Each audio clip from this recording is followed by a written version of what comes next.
The heart of my home is the kitchen. And at this time of the year, it's the perfect place to gather and celebrate the festive season. For me, Christmas is all about rustling up some fantastic food and eating it in the company of my favourite people. These are the dishes that I cook when I want to spread a little bit of cheer. These are my Christmas home comforts.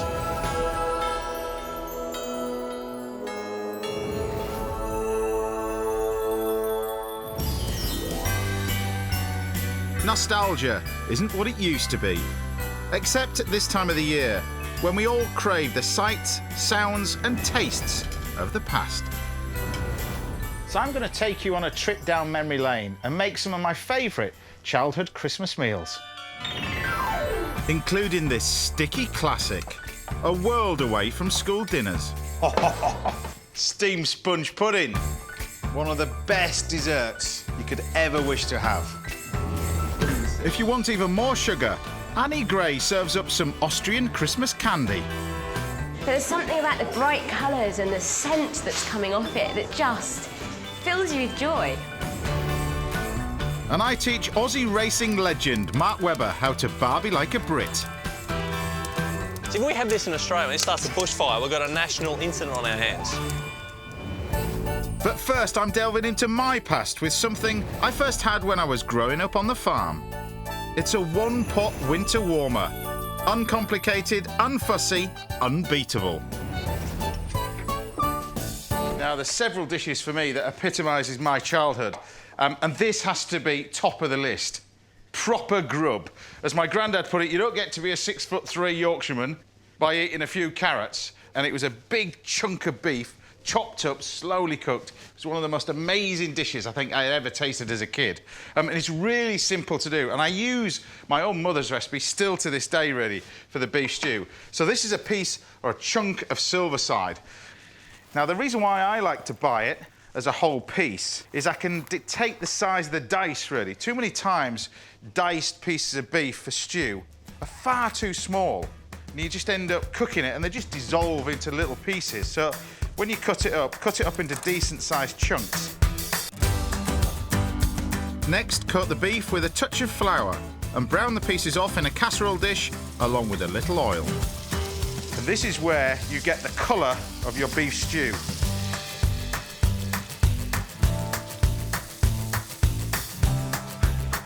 Once browned, remove the meat from the pan, then chop up some onions, carrots and celery into big chunks. So what we're going to add to this is some tomato puree. Now, you've got to be careful with this sort of stuff. It's quite bitter, and it must go in at the beginning of the cooking. So we do what chefs call, we cook it out. Now it's the time to deglaze the pan with some good quality red wine. All you need to add afterwards is fresh beef stock. We're just going to bring this to the boil. Now we can add in the beef. Right, we're nearly there now. But then what we're going to create is a little bouquet garni. Wrap some parsley and thyme in bay leaves and tie them all up with string, just like a Christmas present. This way you can easily remove the herbs once they've done their job. Add garlic and bring it to the boil. Then gently simmer on the hob for an hour and a half, which gives me time to sort out my little Christmas mascot. Go, buddy. What is this? Yes, it's half a Christmas pudding. Let me get... How does that look? Not impressed?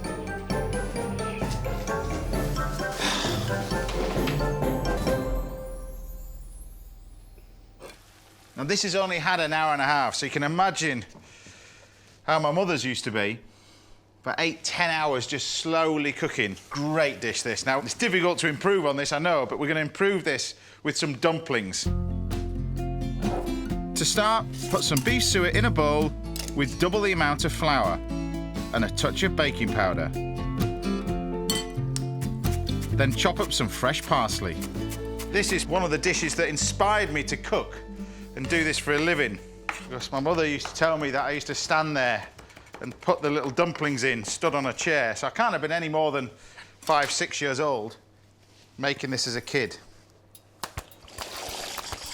To make the dough, add salt, then water to the mixture bit by bit until it feels sticky. When you're doing this, about half the size of a golf ball. That's what you're looking for. And don't be tight either. These are the things that everybody fights over, I think. Before you place them on top, remove the bouquet garni, season and stir, because you won't be able to once the dumplings are in. Now I'm going to enrich this with 2 ingredients. One of which, and I know what a lot of people are waiting for, is a little bit of butter. Just a touch. And a little tip that I remember as a kid. Redcurrant jelly. But just about a teaspoon of redcurrant jelly. It's all you need. Just adds a lovely sweetness to it. And then you can pop the little dumplings in and around the stew. And what you need to do now is just let it gently simmer away for about another 15 minutes, and it'll be ready.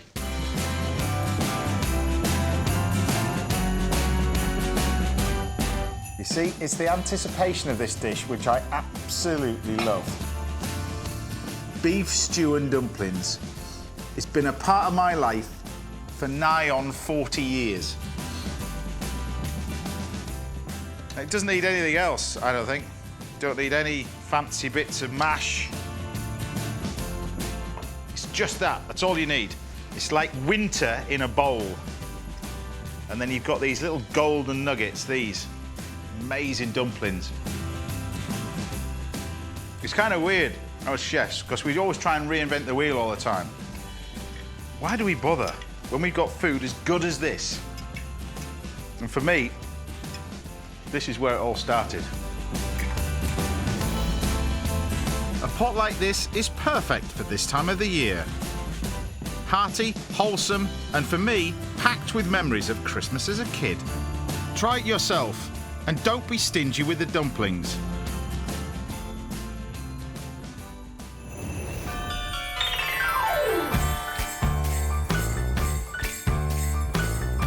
Now, what can I say about nuts? Well, they're tasty, filling, and as much a part of the festive season as turkey, tinsel and stuffing. As long as you know how to crack them open. At this farm in Kent, Alexander Hunt's been preparing for Christmas for the last 4 months. He grows a very special type of nut, you see. I'll let him tell you all about it. A cobnut is a variety of hazelnut in the same way as a bramley is a variety of apple. It's a cultivated hazelnut with a lovely large size and a delicious flavour. They're also the only nuts you can eat fresh.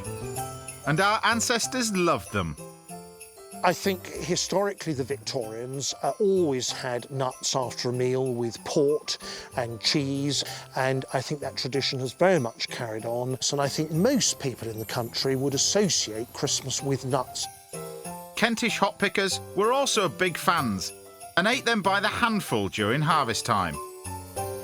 But the end of hop growing in the county had an impact on the number of cobnut trees. The 25 acres that Alexander harvests are important survivors, enabling us to enjoy this fantastic seasonal flavour, just as previous generations did. When we pick the fresh green cobnuts in August, they're milky and succulent and juicy. And as we then progress through August, September and October, the real maturity of the nutty flavour comes out, and they're delicious in all manner of dishes, from biscuits, cakes, and the real true flavour comes out as we lead up to Christmas. But the job of picking cobnuts is definitely not for the faint-hearted. We pick in all weathers, wet, wind, rain, sun, because it's always a race in the autumn between us and the grey squirrels. So they brave the cold, they dodge the rain, and they fight off the squirrels. What's the best way to describe the people that do this? The families that pick cobnuts are known within the industry as nutters. You see, I'd probably describe them as passionate or productive, because these nuts are thriving. 2015, the crop we've just finished, has been one of our heaviest picks ever. We will sell and market between 15 and 20 tonnes of Cobnuts. As well as being a traditional stocking filler, Cobnuts have many other uses for the Christmas cook. They can be used in mincemeats and Christmas puddings, variety of stuffings, etc. with the turkey.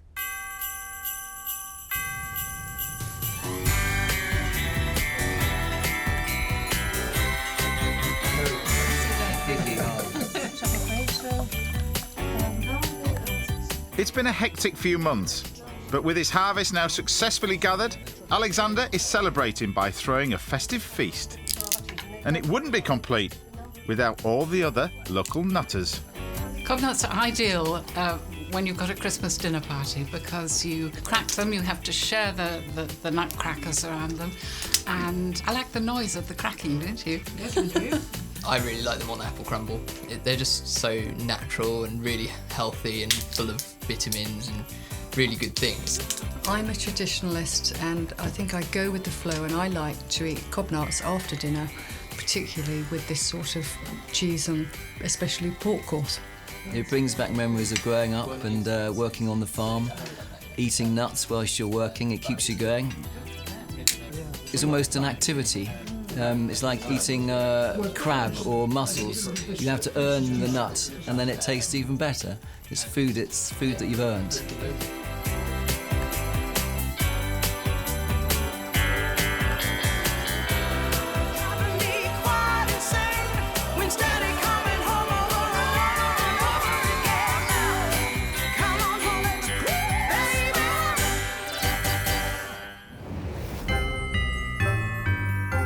Seeing all the hard work that goes into collecting this produce makes me appreciate it even more. So I'm going to put some Cobnuts to good use in a festive roast that reminds me of my roots.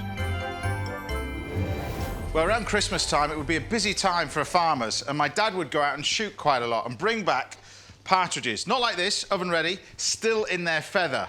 And for a young kid aged 6 years old to earn a little bit of pocket money, I would be put into the shed with a pile of pheasants and partridges to pluck. So the first thing we're going to do is roast these. And what you need is a little bit of salt and pepper, and just pop it inside the cavity to season it well as well. A nice little bit of butter in the pan, and then pop the partridges in. Now set the oven for this quite high, because I think particularly partridge, pheasant and grouse want to be cooked as little as possible in the oven to keep them nice and pink. But the key to this is making sure you've got a nice little bit of colour on it first. When the partridges are sealed, put them in the oven for 15 minutes. Now, while that's cooking, we can get on with the rest of our ingredients. And I'm going to do this with a lovely buckwheat salad. It's a great, great dish, this. To get the salad started, rinse the buckwheat. Put some chicken stock into a pan, then add the rinsed wheat. Now, partridge lends itself to so many different great flavours, but one flavour that's bang in season at the moment are these things, Cobnuts. They're wonderful. They've got an outer casing to it, which is this husk, and then to crack them open, you just give it a little tap.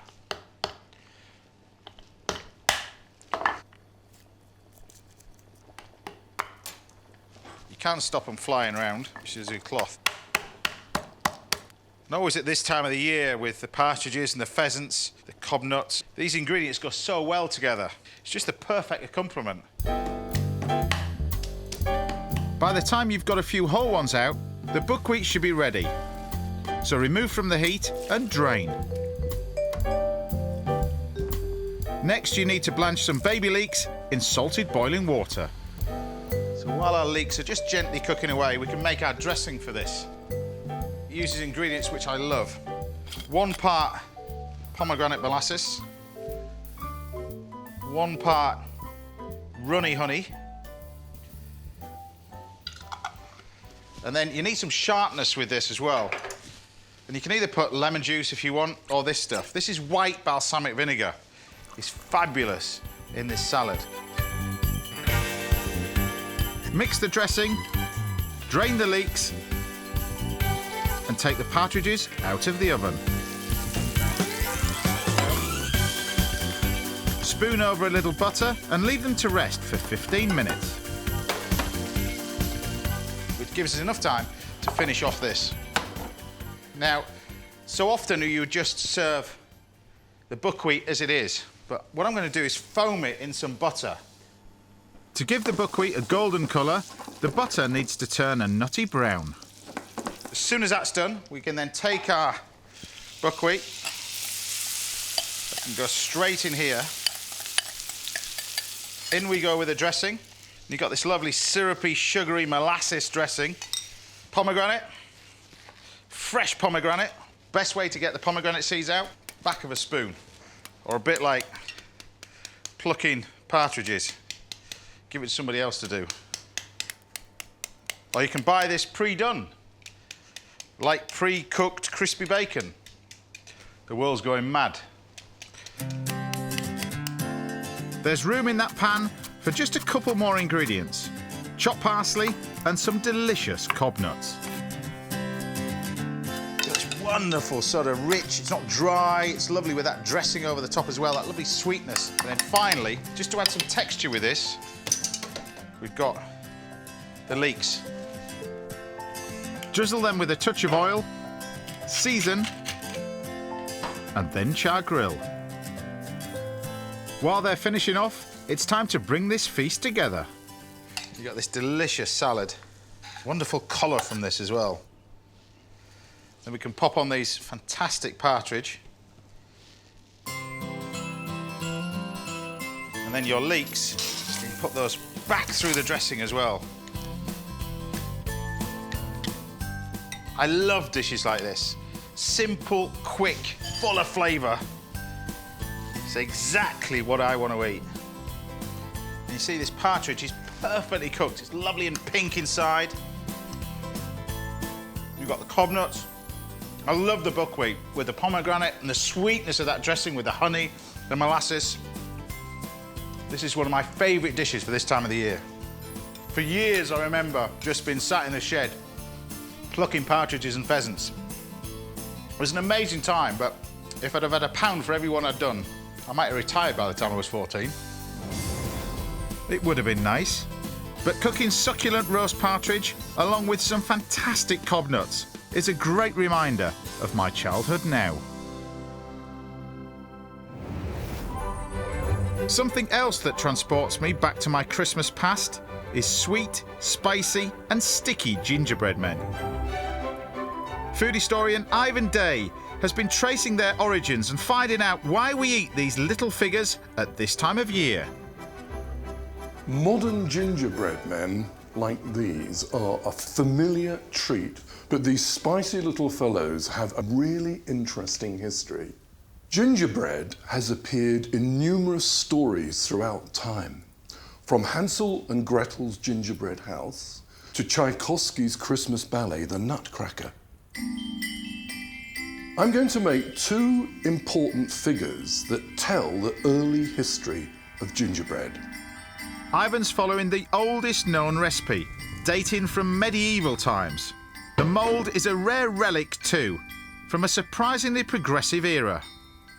I'm a firm believer in equality, and I'm going to make a gingerbread woman from this remarkable early Jacobean mould, which was carved at the time of Shakespeare.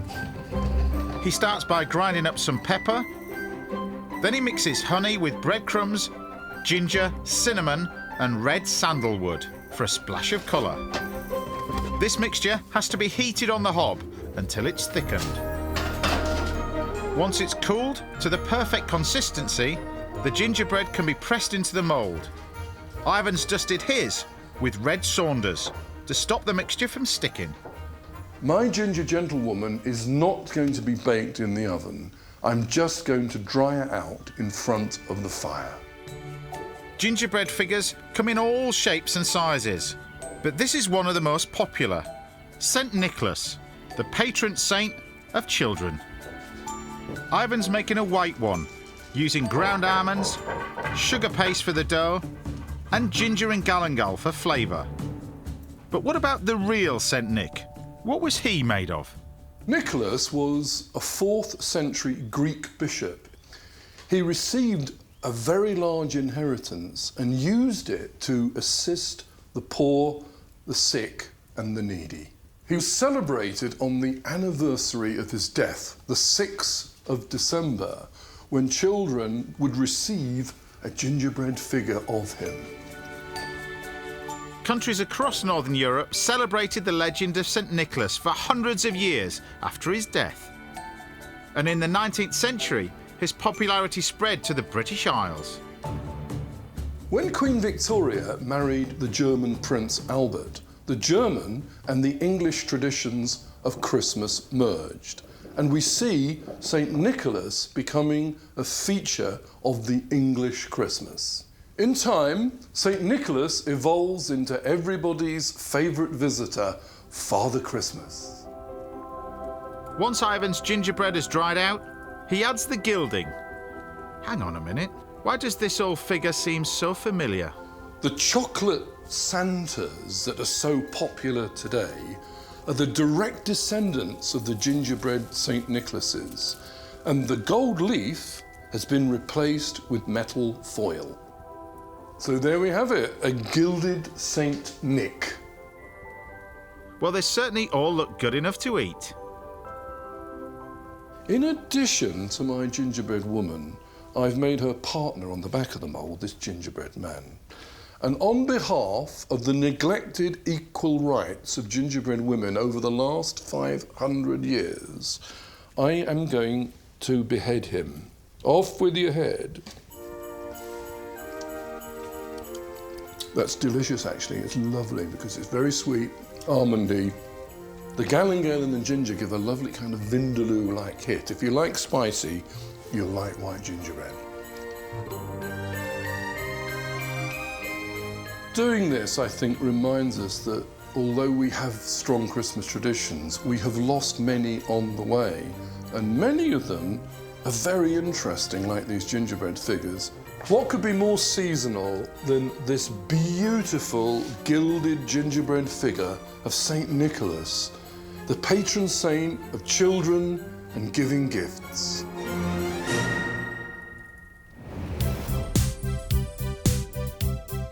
Well, I can tell you what's just as seasonal, and that's the smell of bacon. This dish couldn't smell any sweeter, and it couldn't be any tastier. Now, this time of year, as the night's drawing, there's no better pudding than a steamed sponge pudding. But this is my twist on it, really. It's using the steamed sponge as a classic base, but incorporating a few winter touches as well with it. The first thing is I'm going to cook it in a tureen mould. Now, normally you would do this in a pudding basin, but to do this in a tureen mould, you treat it exactly the same. First of all, you get plenty of butter to stop it from sticking. So take the butter. I always like to do this by hand rather than a pastry brush. And then once we've done that, I'm going to use some pears. Now, I love these. And what we're going to do is just basically shave it on a mandolin. Now, be really careful with these things. If you've got a guard, use a guard at home. Let's shave this nice and thin. And what we do is we just layer the pears in the bottom of your dish. Once you've covered the bottom of the tin with the slices, add some golden syrup. This, as we know, is why we love steamed sponge pudding. It's that sauce, that glaze that you get out of it when you tip it out that makes it oh so special. And the sponge is just as easy. To start the mixture, incorporate 175 grams of both butter and sugar. Now, I love this recipe. I've been having it all my life, ever since I was a young kid. My granny used to make this.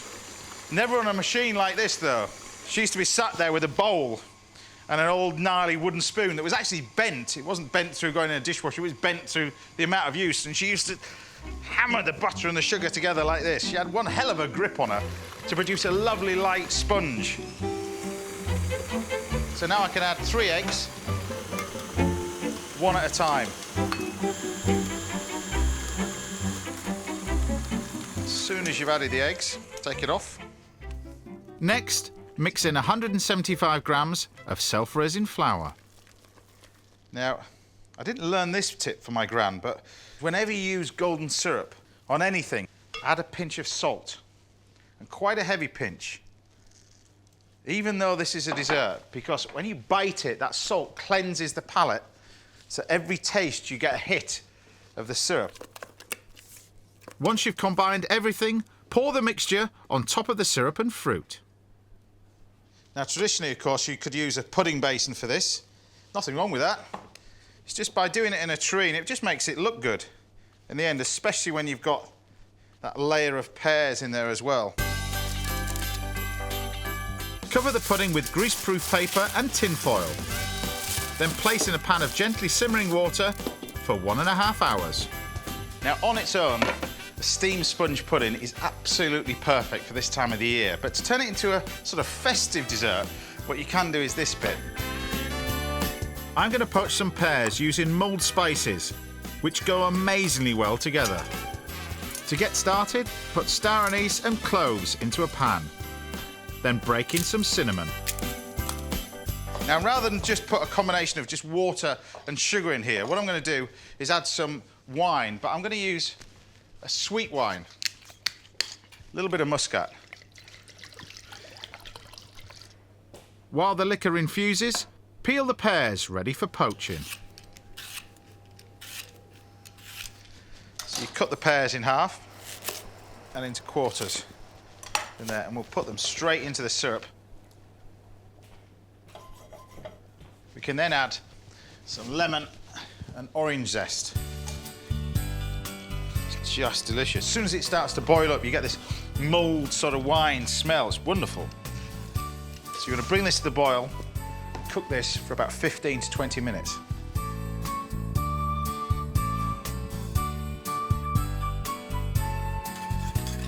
So we've got our pears in this gorgeous, sweet white wine. It smells Christmassy, looks pretty festive as well. And then, of course, you've got your pudding. It's been steaming away for about 1.5 hours. Take it out of the water and turn it out onto a plate. All good things. They all happen if you wait. Don't rush it.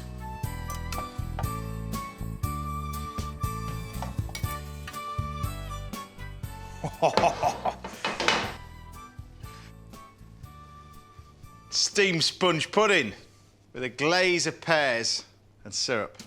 One of the best desserts you could ever wish to have. Gooey sponge and perfect poached pears, but you still need another ingredient to make this pud complete. You know the one I'm talking about. You can't beat steamed sponge pudding and custard, can you? And the pears just turn it a little bit Christmassy. You've got the right amount of spice in there. It's that lovely sort of mulled wine sort of taste. But this is what it's all about. School dinner steamed sponge pudding. Doesn't taste like this. Well, it didn't in my day, that's for sure. This winter warming dessert is guaranteed to bring back a whole lot of memories. And if you serve this at Christmas, you'll be creating even more.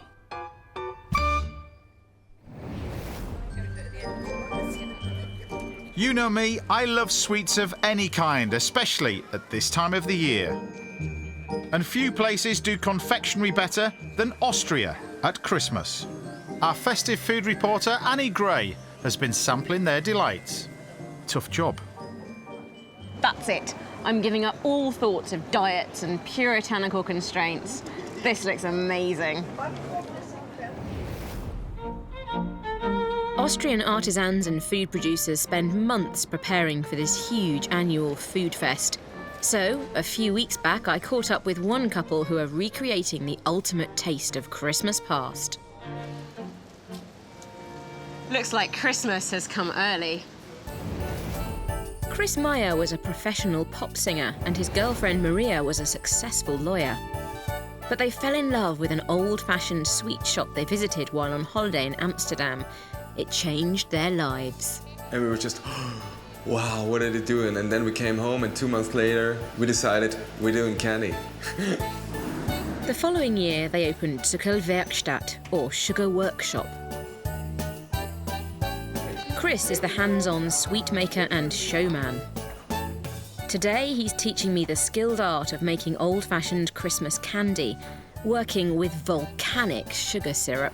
It's pure sugar. It's very hot as well. It's very hot.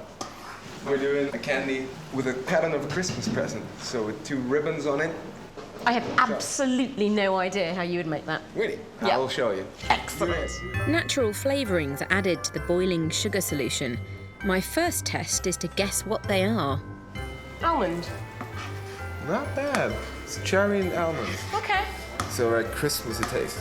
Kind of marzipan and Christmas cake, sugar. Yeah. Doesn't matter how grey it is outside, inside. It's just, oh, cozy. So now we're going to pour the sugar so to cool it down. And you should be really aware that you don't get burned by the sugar. Next, the colours are added. Again, all natural, so it's ingredients like elderflower and gooseberries. Sugar is getting harder and harder. Yeah. And now we really gotta hurry. It's visibly cooling, isn't it? As you watch, you can see it start to crystallise. Yeah. It's a good workout, isn't it? Yeah. It's got a long tradition already now in Austria to do this kind of candy. It disappeared in the last 50 years, and we're the first ones taking it back to the future. But I can see what you mean, because you're taking old techniques, so it's 1819 meets the 21st century. Yeah. And I'm not going to miss the chance to meet the man who provided Chris and Maria with some of his secret traditional recipes, Fritz Heller. Heller is as well known in Austria as Cadbury's or Rountrys are in the UK. My grandfather started 1891 here in Vienna. We were one of the largest factories in the Austrian-Hungarian monarchy. Absolutely huge. Yes, nearly everything was made by hand. Wow. Producing hundreds of sweets and chocolates. And how do you feel about this shop? I'm very happy that sweets we made once 100 years ago, and now young people make them here, and it really makes me happy. Now it's time for me to get back to work because these sweets are in demand. It's really lovely. Everybody who comes in here stops, breathes in, and this smile spreads over their faces. To give the sweets their trademark chewy crunch, Chris needs to work in thousands of tiny air bubbles. No job for an amateur. Wow. It makes you have a new respect for sweet makers in the past, doesn't it? This was really hard work. Yeah. I mean, it still is. Yeah. Bubbles safely sealed. Now for the moulding. The team have to work quickly so the sugar solution stays warm and pliable. It's quite therapeutic. Yeah, it is. It's a bit like making pasta, but hotter and more dangerous. It's not quite as neat as yours. If you're looking for a job. This is probably one of the most attractive substances I've ever worked with. I've kneaded bread and pasta and fondant and icing sugar. But there's something about the bright colours and the scent that's coming off it that just fills you with joy.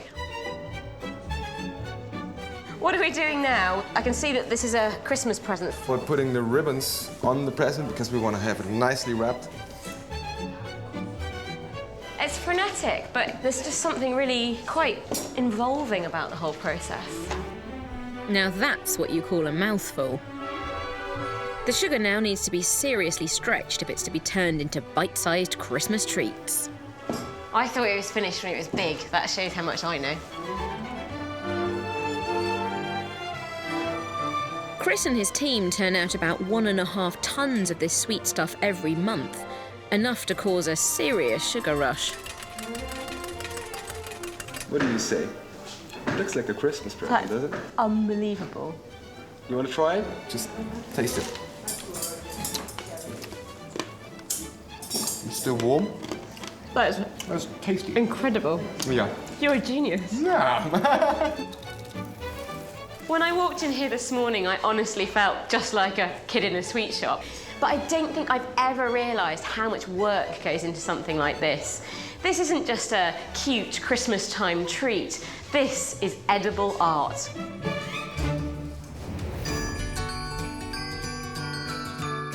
Christmas is a hectic time of the year. It seems like there's never enough time to do everything, especially when you're cooking for mates. Today, Australian F1 legend Mark Webber has come over to my house. Hey, how you doing, boss? You all right? Good to see you. Come on in. And we're going to cook up a super quick dish that'll channel a bit of his Christmas past, along with some Aussie sunshine, hopefully. Right. Here we are. Kitchen. Ching. I didn't know what to cook for you, really, so I thought we'd do a barbecue. Okay. So I've got some amazing Madagascar prawns. Check out these little fellas. They are monsters. OK, they're superb. And I thought we'd do 2 marinades for this. So we're going to do a marinade for the prawns. Yep. We do an Indian marinade for the chicken as well. OK. So tandoori. This So looks intimidating, mate. What do you like in the kitchen? Horrendous. Oh, yeah? Horrendous. Vegemite and toast. Really? No, I'm only joking. I hope Mark's knowledge stretches a little bit further, because I want him to start the marinade for the prawns by grating some fresh ginger. Straight in. Straight in there, OK? Over that. Job done. OK. If somebody just switched on now, they would look as if you knew what you're doing. Look at that. I do this every day of the week, mate. It's like me asking you to get my race car, mate. Yes, getting in it's a bit of a problem as well, isn't it? So what do you remember about Christmas then, growing up as a kid? Boiling hot. Yeah. Generally down the beach. Christmas Eve was a big deal. My grandfather would dress up as Santa Claus. That was Christmas Eve. Massive feed. And then do all the same on Christmas Day, mate. While Mark makes a meal out of grating that ginger, I put some fresh coriander into the blender. So didn't you venture into the kitchen when you were a young kid? Hey, mate, Mum had the kitchen. Mum's got the kitchen. Had the kitchen. Now, everyone would bring maybe the odd dish around, but generally it was Mum's domain, mate. She was in charge. Christmas was a massive deal for her. We then add some ground coriander and cumin, along with a tin of coconut milk. Everything is blitzed together and then finished off with a squeeze of lime. Now you take the prawns and then you skewer them through the head and through the tail. Now, whenever you're doing a barbecue, not that I should be telling any Aussie how to do a barbecue, leave the shell on, because it burns the meat otherwise. Watch those fingers. You'll need them for your next job. Ooh, that was close. Once those prawns are on the skewer, it's time for a bit of speedy onion chopping. Got to show you how to chop, much or quick. This is where I get nervous. You guys are weapons at this stuff, aren't you? Right, so slice the onion like this. Make sure it's flat on the board. OK, so like that. Got that? Yeah. It's like driving, it's a piece of cake. Yeah, you're not even watching. The key to it is keep your fingers out of the way. This will actually take your finger off and you won't even feel it. Oh, right, OK. Just keep your thumb out of the way. So... Careful. It's actually sticking in the board, it's so sharp. I'm not getting my fingers anywhere near that thing. Once Mark's carefully chopped the rest of the onion, he adds it to the blender. So then, lid on, give this a quick blitz. Just enough time for some amber nectar. Here. Now, we're nearly there, look.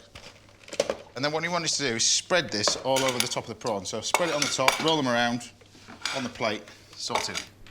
Once the prawns are smothered in their marinade, Mark chops some ginger for our chicken skewers. Or attempts to. I'm slow. Don't worry, just keep your fingers. Whoa. Oh. What do I do with the last bit? Whoa, No. Put it dead flat there. No, do that. That's good? That's it, keep going. That thing is deadly. Under my strict supervision, he cuts a chilli and peels the garlic, while I add some tomato puree to the blender. And then you're going to take a few spices. So we need turmeric, a bit of chilli powder, we need some cumin and some garam masala. The marinade needs a teaspoon of each, along with some coriander, yoghurt and a squeeze of lime. All that's left to do is blitz everything together. Right, this is the tikka marinade. So I'm going to get you to blitz this while I chop up the chicken.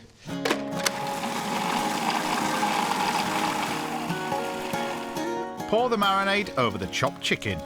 That smells phenomenal. Skewer and leave them for about an hour, giving me enough time to go back to Christmas past with Mark. Now, before you got here, I was on the phone to your missus. OK. And she sent me this. Oh, here we go. What the hell? Here we go. I think this was at Christmas.